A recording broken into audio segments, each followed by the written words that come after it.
Hey, I'm Brian Van. I'm Max Van. And today we're going to recap Road Atlanta MotoAmerica SuperSport. Say some words, bro. Round one. Round one.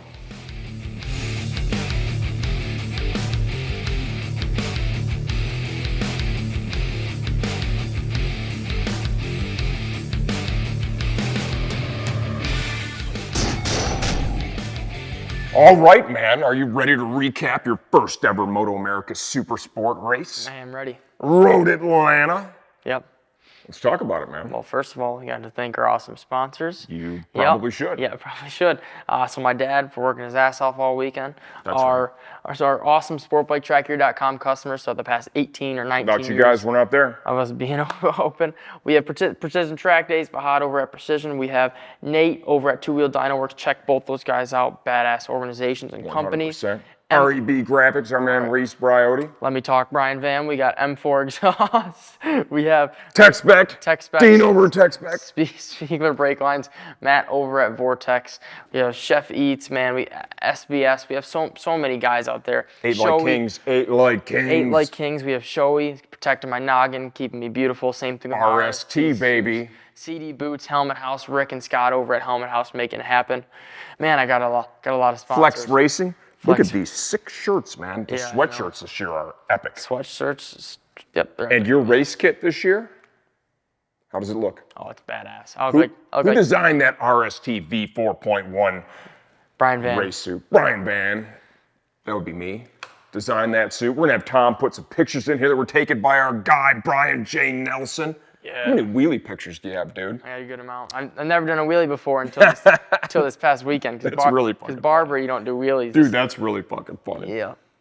And the whole thing, like the whole file he sent over is full of wheelie pics. Yeah. Brian obviously knows exactly where to go take the pictures at. He does. Legend.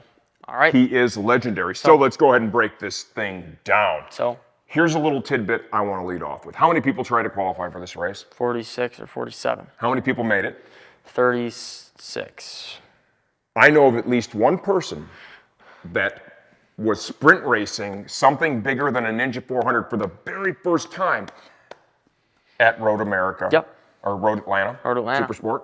And it was you. It was me. That's pretty funny when you think about it. Yeah, it was fun. It was fun. That's like, don't even look at the water. No. Just jump in. Yeah. Like no toes in, just full Just in. freaking. Hope there's water in there. Yeah, exactly. Hope there's water. Yeah, I think that was the past year or two, my 6th time riding a big bike, including Road Atlanta. So we're learning for sure, having a lot of fun. I got a good package to start off with. Now it's just Where'd we get that package from? Team Hammer, Chris Ulrich, and right. Chloe Learn is awesome, helping us with our data and electronics, because reading fancy numbers and fancy lines are a little weird for me. Maybe I should have went back to public school. Yeah, maybe you should have not been homeschooled. Yeah, but yeah, you know. I want to touch on that because that's really important. When he said he wanted to race super sport, for me it was a no-brainer.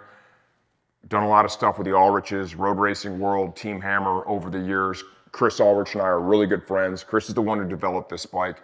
So that's what I got Max to ride. Mm-hmm. They built the bike. I take care of the bike. It's fast. I think you had about the best trap speed. It's your tuck. Your tuck is, you have a Junior Cup tuck on a super sport bike. I do. And everybody, maybe I should take notes off of you in the corner. Maybe you should take notes off of me in a straight line, and don't complain why my bike's so fast. They're all, it was They're super all really close. Yeah, it was like super tenths close. of a mile an hour, so. This bike has changed quite a bit from a standard GSXR 750 to comply with the next gen rules. This thing had to have a ride-by-wire throttle body, so the throttle bodies are modified, right? Mm-hmm. Like the throttle, and that's one of your favorite things about this bike, isn't it? Yeah, there's no. Yeah, it's ride-by-wire, man.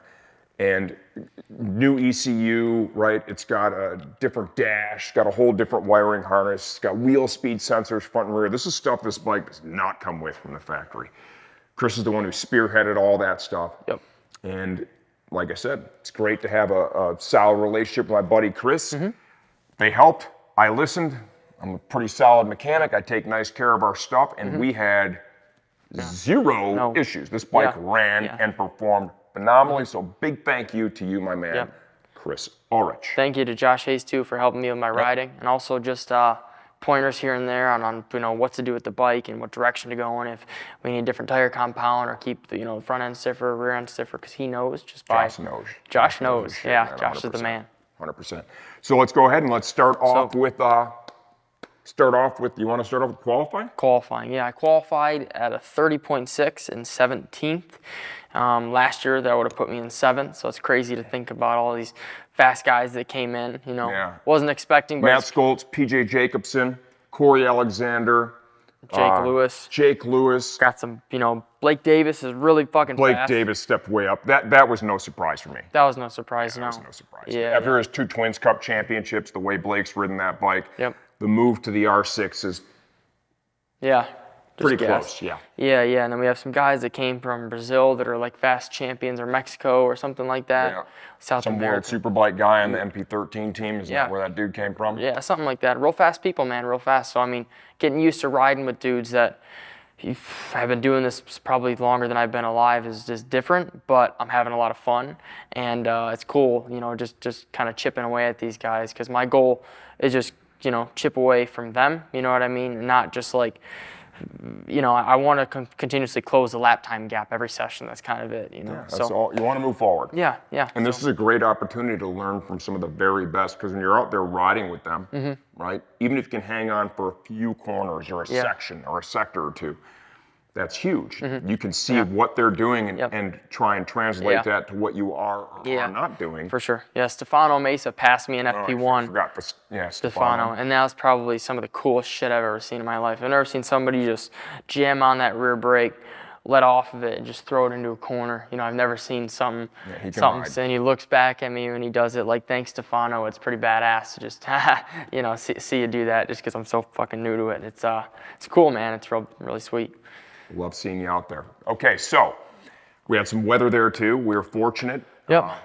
Race 1 was dry. 13th place. Okay, so you moved forward a little bit. That was good. There was a little attrition there, but you were very steady, Eddie, in that race. Yeah, definitely. We didn't make it back to the qualifying time. I think the race overall was a little bit slower than qualifying. Yeah, by a second, I think. So. And you were. I was half second off. You rode well, very steady. We knew the entire weekend we were going to be wet, either Saturday and Sunday, or maybe just Sunday. Yep. It turned out to be just Sunday, and it was an all-day affair right up until the time just before we had to pack up, so it let our awning dry up and shit, which was great. Just legit. But our race was 100% wet, so there was no doubt, we were on wets. I finished 15th. Yeah, I was nervous. Not bad. Well, you should have been. I got to tell a little story. We're GNF. It was me and Dave Babel. And thanks to Dave Babel and my brother RJ for helping us out too. Without you guys, we couldn't pull this off. We're at the Weir GNF. How old were you? Were you 14? I think I just turned 14. Whatever. Yeah, who 14. Cares? Irrelevant. It was a monsoon, dude. It was a monsoon. And he's like, and Dave and I are like, well, other people are going out, bro, so you're going out. So we got his bike ready, and we send him out there, and Dave and I were on top of the tower. We're watching him, and he rips out. And he's coming out of turn 5, and there was a huge river going across the track. Yeah, where'd the water go? I didn't think it was a river. I think it was a puddle. It was like a lake. It went over my head. It was great, and we're laughing our ass off. The front wheel came off the ground, basically. Like, you play with it. You're in a straight line. You can turn the bars and just completely lock them and probably still go straight. It's cool. That was cool. It's cool. So that's some of his earlier rain experience, and you've shown speed in the rain. Yeah. And you've never really been able to tie it together to a good race finish. Hopefully someday that changes, and I think it will. How nervous were you going out in that wet morning warm-up on Sunday? I was shitting my pants. See, because 100% you should have had a Depends on. Yeah.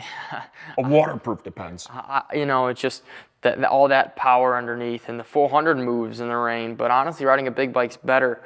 The power, you just gotta, if you're straight up and down, you can pin that thing as long as there's no, sealer underneath you. Those little tar snakes can get you. But the bike doesn't move or flex like the little bike does in a straight line. So that's kind of the plus side of it. So just still learning, having fun, and figuring out all the limits in the wet. You rode steady in the wet. Yep. The warm-up, you didn't fall, you didn't have a moment, you didn't go particularly fast. No. You were, I think, pretty far down the order, like in the 20s. 22nd. 22nd. Yeah. For the race, one of the highlights of the weekend for me with your riding, besides the push-ups he did at the end of race one, which is pretty funny. Yeah. That was Max Van on that number 48 doing some push-ups, putting in the work. What's he doing? I guess trying to get in shape for tomorrow. That was the smartest thing you did all weekend. I love it. Good job. Yeah. Good job. Didn't have to do that hard. So, the wet race. His start was unbelievable. Max has always been a great starter. You got a good start in the dry. You got a great start in the wet. You just need to figure out how to fucking hold those positions when you get into turn one. I'm sure you're going to get there, not even worried about that. That was a highlight to watch. If you could have held those spots, that would have really helped you out. As the race wore on towards the end, you were picking up some speed. Unfortunately, a couple of the dudes behind you picked up a little more than you did, and people that you beat in the dry, they nip you in the wet. And when I saw that and I saw you not try to fight back, I wasn't super happy. And when we got done, we're in Park Fermé, we're walking away, and you and I were talking, and I talked to you about that. And then I asked you a very pointed question. What did I ask you? How hard were you trying? Yeah. What percentage did you give me? 80. I wanted to finish my first SuperSport weekend. I did that, but I didn't finish as well as I wanted to. And can you go ahead and imitate the look on my face when you said 80? I think that's a little unkind, okay? It was probably not the look of happiness. And the reason behind that is I know what your stated goals are coming into SuperSport, and I can see the road ahead is it's going to be a very tough road, and the tough road is always the right road. Yeah. Is 80% ever going to get you? Where do you want to finish? Tell everybody that. 1, 2, or 3. I got a long way Want to get a to go. trophy? Yeah, you want to get a trophy. Yep. I don't know. I never had a dream of getting a trophy in Junior Cup. When I get SuperSport, it's a little bit different than Junior Cup. But when I first started doing track days, I never had an idea that I'd ever go pro, and that changed 2 years later. Yep. And Well, here we are in SuperSport, getting ready to head to Barber. Yep. Let's touch on that real quick. We got to test the bike there. That was good. Yeah. You got to a good lap time. Good lap time that'll put me at that time. I think it was like 11th or in qualifying from last year, but that's going to be a little bit different this year because we have everybody and their mother on the grid. So all the fast guys, they're all there. Yeah. It's weird when you look at a let's say SuperSport entry and it looks like a Twins Cup entry or a Stock 1000. The number of people. I think Twins Cup had 32 and we had like 47, which is insane. I've never seen that, but it's a first for everything and ready to go. Yeah, 100%. Swinging at Barber and try some new FP1, shit. What's your lap time goal? 29 and then probably 28. So you want to pick up where you left off. Yep. And then Q1, same day. Q1, same day, probably in the 28s, like a low 28. That would put a big smile on my face. That'd be pretty sweet. That'd be a big step forward. Yep. Hopefully the bike handles pretty similar to what it did in the mid 29s. Yep. And you don't have any big surprises coming your way. And then let's move on to final qualifying, Q2 Saturday morning. 27s. 27s. That is a hell of a goal.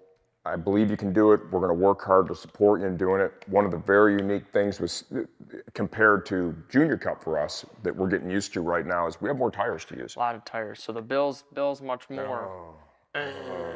Yeah, that was good. Yeah. That was timely. So we're able to use a brand new set of tires every time we go out, and you can supplement in a second rear, okay? At a track like Road Atlanta, how necessary was it? I mean, we did it to do it.